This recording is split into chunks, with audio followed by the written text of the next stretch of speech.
নমস্কার বন্ধুরা, মা বেটি চ্যানেলে আপনাদের স্বাগত। আজকে আমি আরেকটা রেসিপি নিয়ে এসেছি। আজকে বানাবো আমি চিংড়ি মাছ দিয়ে কচুরলতি। তাই আসেন বানাই, আমি দেখবেন কিরকম বানাই।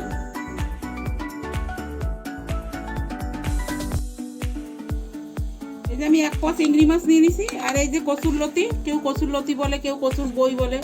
আমি এই দিয়ে আর এই চিংড়ি মাছ দিয়ে আজকে রান্না করবো। সবচেয়ে পহলে চিংড়ি মাছ ভেজে নেবো। কড়াই গরম হয়ে গেছে, চিংড়ি মাছ ভাজার জন্য দিয়ে দেবো তেল। তেল গরম হয়ে গেছে, এই যে চিংড়ি মাছ ভেজে নেবো।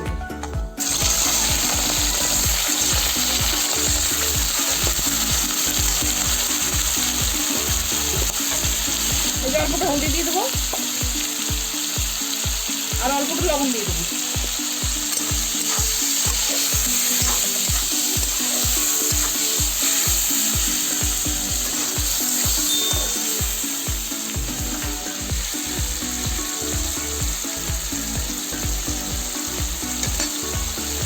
এই জন্য চিংড়ি মাছ কটা ভালো হয়ে গেছে, আমি চিংড়ি মাছ কটা নামাই নেবো।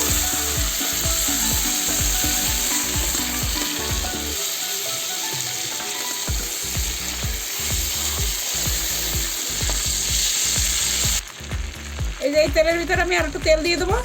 এই তেলেই রান্না করবো আমি। এই যে দুটো তেজপাতা, আর এই যে দিয়ে দেবো কটা গোটা জিরে।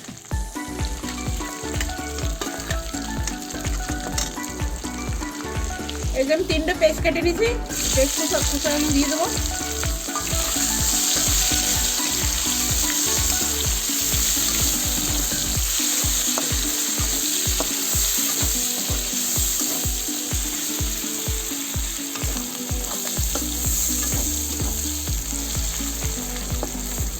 পেস্টটা লাল লাল করে ভেজে নেবো। এই যে আমার পেস্টটা ভাজা হয়ে গেছে লাল লাল করে, আমি দিয়ে দেবো এই যে আমি আদা আর একটু অল্প একটু নারকেল দিয়ে পিসাইছি, এ দিয়ে দেবো 2 চামচ।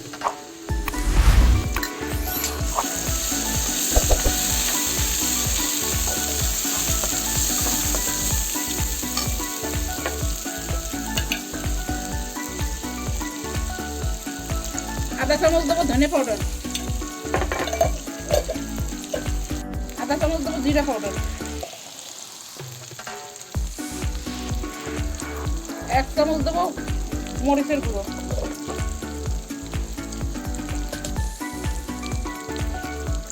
1 চামচ দেবো হলুদ পাউডার,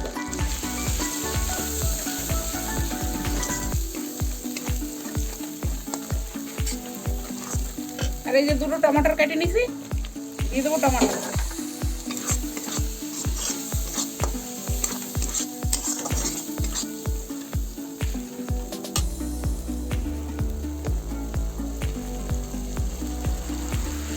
এক চামচ দিয়ে দেবো লবণ,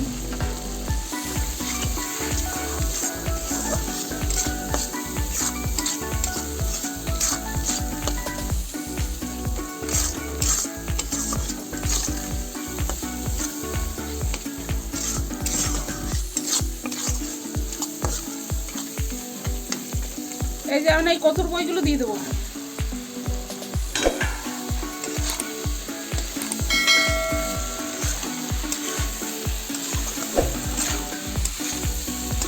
দেখাচ্ছে অনেকগুলো, রান্না করার পর অল্প প্রয়োজন।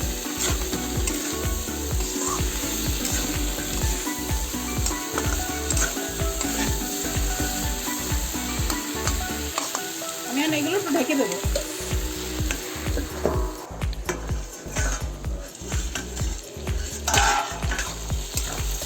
এই দেখেন এই যে সিদ্ধ হয়ে গেছে প্রায়।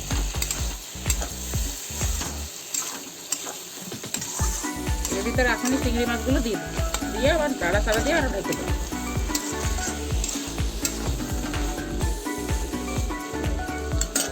এই যে চিংড়ি মাছ কটা দিয়ে দেবো এর ভিতরে।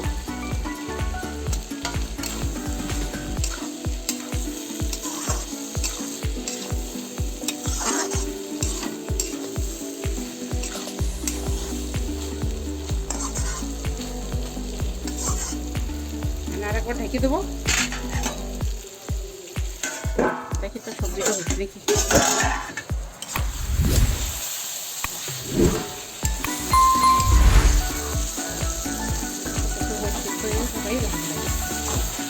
আর অল্প টলে হয়ে যাবে।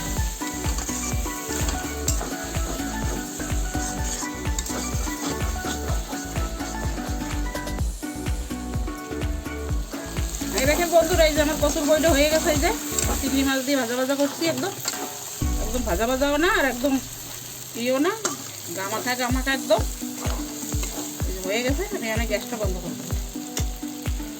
এই দেখেন বন্ধুরা, আমার কচুর বই দিয়ে চিংড়ি মাছ দিয়ে রান্নাটা কেমন হয়েছে আপনারা দেখে বলবেন, আর আপনারাও এরকম রান্না করে খাবেন, রান্না করে খেয়ে বলবেন কিরকম হয়েছে। অন্যরকম যদি রান্না করা যায় সেও বলবেন।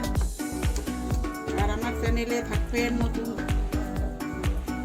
আমার চ্যানেলে যে নতুন থাকবেন অবশ্যই সাবস্ক্রাইব করবেন, কমেন্ট করবেন, লাইক করবেন, শেয়ার করবেন, সাবস্ক্রাইব করবেন। ভালো থাকবেন। আমি এখানে ভিডিওটা সমাপ্ত করছি।